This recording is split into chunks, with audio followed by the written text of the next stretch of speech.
Welcome back to my YouTube channel. I hope आप सभी लोग अच्छे ही होंगे। सो आइए देख लेते हैं, गुरु घासीदास विश्वविद्यालय बिलासपुर में है ये। इसका पीएचडी रजिस्ट्रेशन फॉर्म आ चुकी है, तो आइए देख लेते हैं। ये एक सेंट्रल यूनिवर्सिटी है, established under central university act 2009।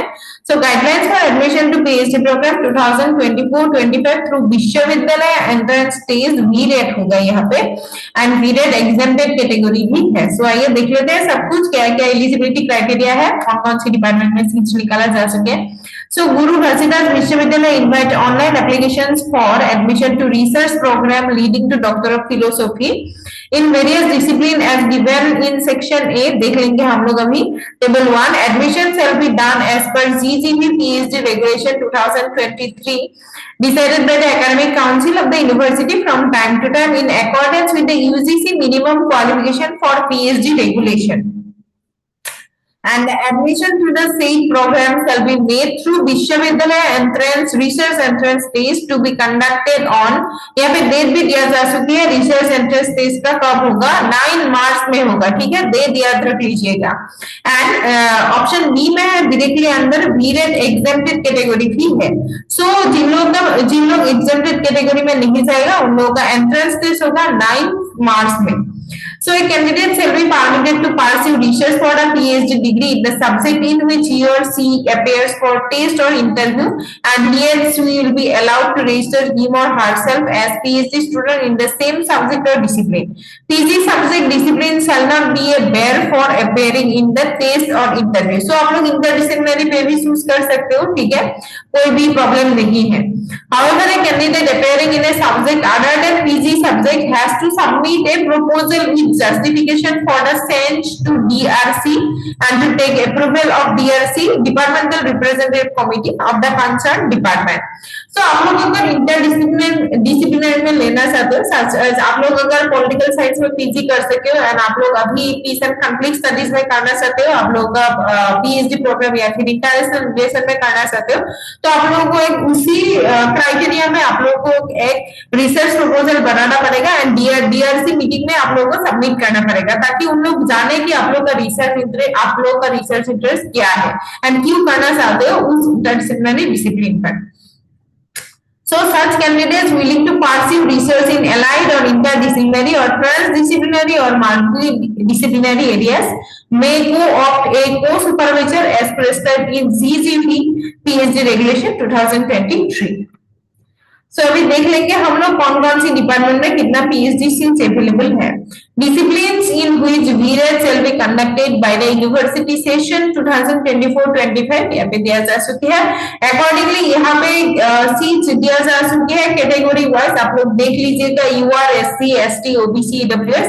मैं टोटल सीट्स बता के जाऊंगी, या तो पीडब्ल्यूडी का भी सीट है तो मैं टोटल सीट्स बता के जाऊंगी, ठीक है। सो यहाँ पे हिंदी का टोटल सीट है 1, देन इंग्लिश का टोटल सीट है 5, then electronics and communication engineering का 18 सीट है टोटल, सिविल इंजीनियरिंग में टोटल 33 सीट है, कंप्यूटर साइंस इंजीनियरिंग में 22 सीट अवेलेबल है, इंफॉर्मेशन टेक्नोलॉजी में 8 सीट है, केमिकल इंजीनियरिंग में 27 सीट वैकेंट है, इंडस्ट्रियल एंड प्रोडक्शन इंजीनियरिंग में 18 सीट है, मैकेनिकल इंजीनियरिंग में 20 सीट वैकेंट है, देन लाइफ साइंसेस का anthropology and tribal development total 4 seats vacant है, बॉटनी में टोटल 7 सीट्स है, जूलॉजी में 3 सीट्स है, कॉमर्स में टोटल 10 सीट्स वैकेंट है, मैनेजमेंट स्टडीज का 16 सीट्स वैकेंट है, then computer science and information IT में टोटल 14 सीट्स वैकेंट है, मैथमेटिक्स में टोटल 13 सीट्स है, देन नेशनल रिसोर्स एरिया में forestry, wild life and environmental sciences का 6 सीट वैकेंट है एंड फार्मेसी में 16 सीट वैकेंट है, फिजिकल साइंसेस का केमिस्ट्री में टोटल 7 सीट वैकेंट है, प्योर एंड अप्लाइड फिजिक्स में टोटल 24 सीट वैकेंट है, देन सोशल साइंसेस का देख लेते हैं। अभी पॉलिटिकल साइंस में 1 सीट है ओनली, ठीक है। सो ये सीट ईवन में नहीं है, ये सीट रिजर्वेशन कैटेगरीज में आ जाएगा। सोशल वर्क में टोटल 2 सीट वैकेंट है, ईवन में ही है। इकोनॉमिक्स में 6 सीट्स वैकेंट है, डिवाइडेड है सीट। हिस्ट्री का टोटल 4 सीट्स वैकेंट है। देन एजुकेशन का टोटल 14 सीट्स है, फिजिकल एजुकेशन में सीट्स नहीं है, नील है। बायोटेक्नोलॉजी में 10 सीट्स है total. Rural technology and social development में टोटल 4 सीट्स वैकेंट है। फॉरेंसिक साइंसेस में सीट नहीं है। लॉ का टोटल 1 सीट वैकेंट है एंड टोटल में यहाँ पे सभी डिपार्टमेंट मिला करके 314 सीट्स बीरेट में जाएगा, ठीक है। विश्वविद्यालय रिसर्च एंट्रेंस टेस्ट होगा, सो 314 सीट्स टोटल डिपार्टमेंट मिला के सीट्स वैकेंट है। सो यहाँ पे disciplines in which berate exempted seats are available for which test shall not be conducted by the university, यहाँ पे दिया जा सके, ये बीरेट एग्जेम्प्टेड के लिए है, ठीक है। यहाँ का अभी देख लेते हैं। आर्ट्स में हिंदी का यहाँ पे बीरेट एग्जेम्प्टेड के लिए 1 सीट वैकेंट है, यूआर का इंग्लिश में टोटल 4 सीट वैकेंट है, डिवाइडेड है सीट्स। देन ये सभी आप लोग का बीरेट एग्जेम्प्टेड के लिए है, ठीक है। एंड ऊपर वाला सभी जो था वो था आप लोग का एंट्रेंस कैटेगरी के लिए। सो अभी हम लोग देख रहे हैं बीरेट एग्जेम्प्टेड का। इलेक्ट्रॉनिक्स एंड कम्युनिकेशन इंजीनियरिंग का 25 सीट्स वैकेंट है बीरेट एग्जेम्प्टेड के लिए। कंप्यूटर साइंसेस में 14 सीट्स वैकेंट है बीरेट एग्जेम्प्टेड। देन आईटी में टोटल 9 सीट्स वैकेंट है, यहाँ पर भी केमिकल इंजीनियरिंग का 26 सीट्स है, सिविल इंजीनियरिंग का 23 सीट्स है, मैकेनिकल इंजीनियरिंग का 14 है, इंडस्ट्रियल एंड प्रोडक्शन इंजीनियरिंग का 11 सीट्स है, एंथ्रोपोलॉजी एंड ट्राइबल डेवलपमेंट में 4 सीट्स वैकेंट है, यहाँ पे बॉटनी में 11 है, जूलॉजी का 6 सीट्स है, कॉमर्स में 14 है, मैनेजमेंट स्टडीज में 7 सीट्स वैकेंट है। देन सीएसआईटी में 8 सीट्स वैकेंट है, मैथमेटिक्स का 16 सीट्स है, ये सब बीरेट एग्जेम्प्टेड के लिए है, ठीक है। आप लोग इधर उधर मत कीजिएगा, सो अच्छे से देख लीजिएगा वीडियो को। Forestry, wild life and environmental sciences में जो बीरेट एग्जेम्प्टेड है इसका 6 सीट्स वैकेंट है। फार्मासिक्स का टोटल 36 सीट्स वैकेंट है, केमिस्ट्री में 28 सीट्स है, फिजिक्स में 46 सीट्स वैकेंट है यहाँ पर, सोशल साइंसेस में पॉलिटिकल साइंस का 4 सीट्स वैकेंट है, यहाँ पे बीरेट एग्जेम्प्टेड के लिए ईवार का भी सीट है, ठीक है। एंड रिजर्वेशन कैटेगरीज में भी सीट डिवाइडेड है। सोशल वर्क में 9 सीट्स वैकेंट है, इकोनॉमिक्स का 2 सीट्स है, हिस्ट्री का 4 सीट्स है, देन एजुकेशन का 11 सीट्स है, फिजिकल एजुकेशन में 2 सीट्स है, देन बायोटेक्नोलॉजी में अगेन 11 सीट्स है, and rural technology and social development में 15 है, फॉरेंसिक साइंस में 2 सीट्स है, लॉ में 4 सीट्स है। तो यहाँ पे देखिए बीरेट एग्जेम्प्टेड के लिए ज्यादा सीट देख रहा है, 375 सीट्स है भाई बीरेट एग्जेम्प्टेड के लिए, तो आप लोग अप्लाई कर सकते हो easily. So admission to PhD program shall be subject to the availability of seats and supervisor के ऊपर ये वेरी करेगा, ठीक है। सो एलिजिबिलिटी क्राइटेरिया देख लेते हैं फॉर बीरेट कैटेगरी, जिन लोगों का लिए एंट्रेंस टेस्ट होगा, ठीक है, एग्जेम्प्टेड कैटेगरी में नहीं आएगा, जेआरएफ वाला का तो एग्जेम्प्टेड कैटेगरी में हो जाएगा। यहाँ पे बीरेट कैटेगरी का देख लेते हैं। The following are eligible to seek admission to the PhD program, candidate who have completed masters degree with 55% marks, ठीक है, होना पड़ेगा। एंड यहाँ पे 5% रिलैक्सेशन है जिन लोगों के पास रिजर्वेशन कैटेगरीज अवेलेबल है, एंड जो लोग 4 ईयर ग्रेजुएशन करके डायरेक्टली पीएचडी में आना चाहते हैं उन लोगों के लिए 75% मार्क्स होना जरूरी है।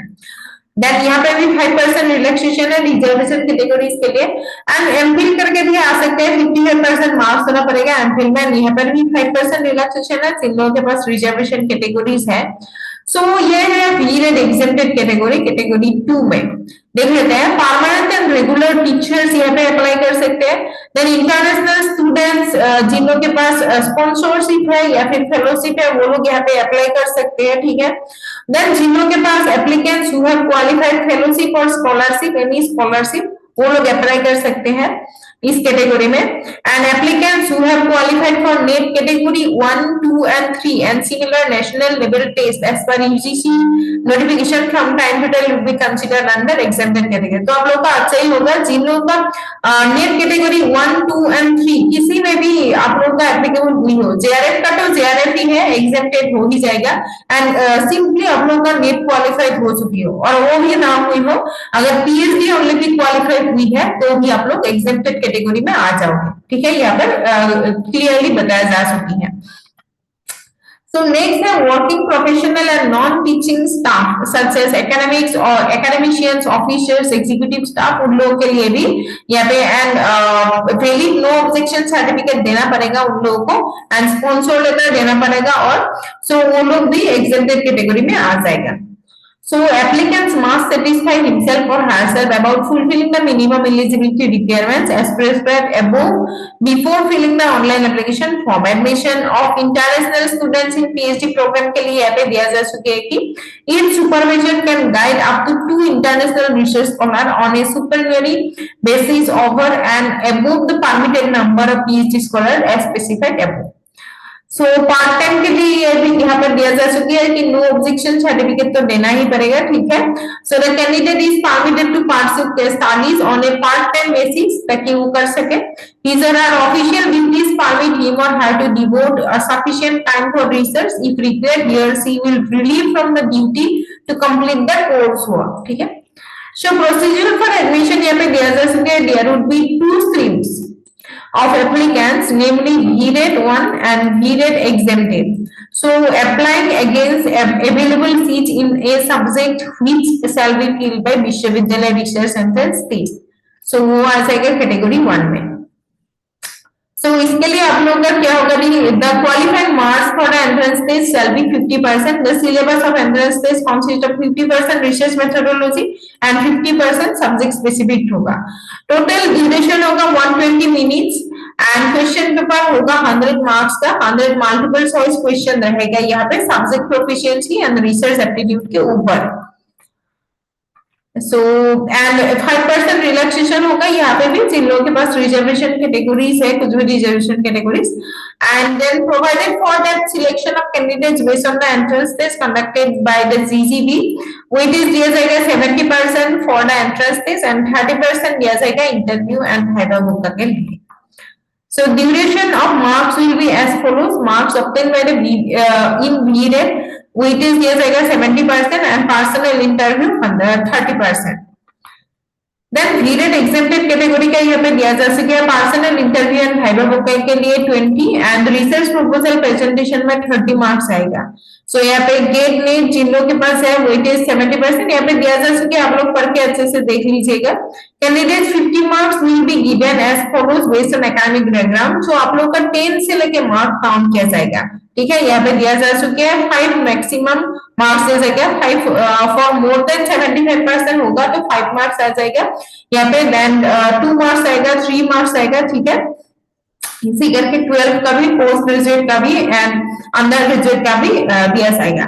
So final merit list of the applicants belonging to both the categories VRET and VRET exempted will be prepared separately for each subject. The overall marks for preparing such will be 100. So shortlisting candidate दिया जाएगा university के website पे, यहाँ पे दिया जाएगा shortlisting candidates of applications for VRET and VRET exempted applicants for the concerned subject for the purpose of admission. Test and interview will be done separately by the admission committee constituted for the purpose of concerned department and research center. So details of course work के बारे में भी यहाँ पे बताया जा सके, ये तो बाद में आ जाएगा, आप लोग देख लेना। ये बाद में आ जाएगा, आप लोग का पहले एडमिशन होना जरूरी है, ठीक है, उसके बाद ही कोर्स वर्क होगा। यहाँ पे रिजर्वेशन के बारे में भी बताया जा सके, as per government of India rules reservation होगा, आप लोग दे सकते हो आप लोगों का कास्ट सर्टिफिकेट, ठीक है। यहाँ पे बताया जा सके जनरल इंस्ट्रक्शन। सो VRET exempted कौन कौन सी, ये सब जनरल इंस्ट्रक्शन है कि an applicant who satisfies the requirement mention be should apply for the online applications. VRET exempted के लिए अप्लाई कर सकते हो। अगर फेक कुछ इंफॉर्मेशन डालोगी तो एप्लीकेशन फॉर्म रिजेक्टेड हो जाएगा, यहाँ पे बताया जा चुके हैं, ठीक है। तो मेनली यही है। सो मिनिमम एलिजिबिलिटी डॉक्यूमेंट्स यहाँ पे सबमिट करना पड़ेगा, इन सब के बारे में बताया जा चुके हैं। सो इम्पोर्टेंट डेट्स हम लोग देख लेते हैं एंड कितना कितना एप्लीकेशन फी प्रोसेसिंग पड़ेगा, processing fee. So applicants desires of appearing in VRET or VRET exempted category shall pay the fee of rupees 1500 in case of general, OBC and EWS के लिए 1500 है and rupees 750 in case of SC, ST and PWD candidate के लिए, ठीक है। So important dates है और अभी देख लेते हैं। Start date of online application form 27 जनवरी, यानी कि यस्टरडे से स्टार्ट हो चुकी है। लास्ट डेट है 20 फरवरी तक लास्ट डेट है। Display of admit card display किया जाएगा यूनिवर्सिटी के वेबसाइट में 28 फरवरी। देन विश्वविद्यालय एंट्रेंस टेस्ट होगा 9 मार्च में 11 AM में होगा। Then declaration of results of VRET 17 मार्च में डिक्लेयर किया जाएगा। इंटरव्यू और प्रेजेंटेशन टेंटेटिव है, ये सेंस भी हो सकता है 25 से लेके 31 मार्च तक हो जाएगा। सो सबमिशन ऑफ एप्लीकेशन फॉर्म के बारे में भी यहाँ पे दिया जा चुके हैं, आप लोग अच्छे से पढ़ के देख लेने हैं।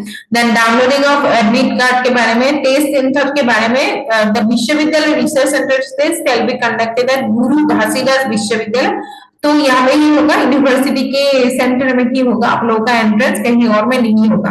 मेथड ऑफ आंसरिंग का टेस्ट के बारे में भी बताया जा चुके, ओएमआर सीट में होगा। बुकलेट दिया जाएगा 10 मिनट्स पहले, क्वेश्चन बुकलेट दिया जाएगा आप लोगों को। ब्लू एंड ब्लैक पेन लेके जाना है आप लोगों के, ओएमआर सीट में होगा। तो यहाँ पे ओएमआर सीट के बारे में आप लोग तो जान रहे ही होंगे, नेट या फिर स्टेट एग्जाम दे रहे होंगे आप लोग, तो इसी अकॉर्डिंग यहाँ पे भी भरना पड़ेगा। तो इसके बारे में बताया जा चुके हैं, कैलकुलेटर कुछ भी इलेक्ट्रॉनिक गैजेट्स लेके जाना नॉट अलाउड है, ठीक है। तो इसके बारे में बताया जा चुका है। The period admission of the applicant shall be cancelled and applicant shall be debarred to appear from future date in case of following।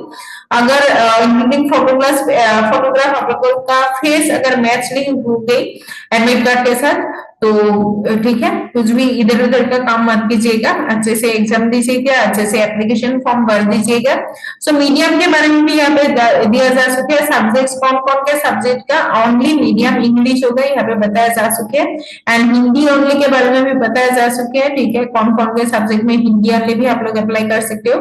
Fellowship के बारे में बताया जा चुके हैं, क्योंकि ये एक सेंट्रल यूनिवर्सिटी है तो रुपीज 8,000 दिया जाएगा, and contingency 10,000 per year science के लिए, साइंस स्ट्रीम के लिए, एंड आर्ट्स के लिए, आर्ट्स एंड ह्यूमैनिटीज के लिए 8,000 दिया जाएगा, ह्यूमैनिटीज एंड सोशल साइंस के लिए 8,000 दिया जाता है, देन साइंस के लिए या फिर इंजीनियरिंग सब्जेक्ट्स के लिए आप लोगों का 10,000 दिया जाता है। तो यही था आज के एप्लीकेशन फॉर्म, अच्छे से डेट सब ही याद रख लीजिएगा, अकॉर्डिंगली आप लोगों का जो जो वैकेंसी पोजीशन है, सीट है, वो भी याद रख लीजिएगा, एंड तीनों कैटेगरी आप लोगों का एग्जेम्प्टेड में आ जाएगा, ठीक है। सो गाइस यही था आज के video, and thank you for watching, bye bye.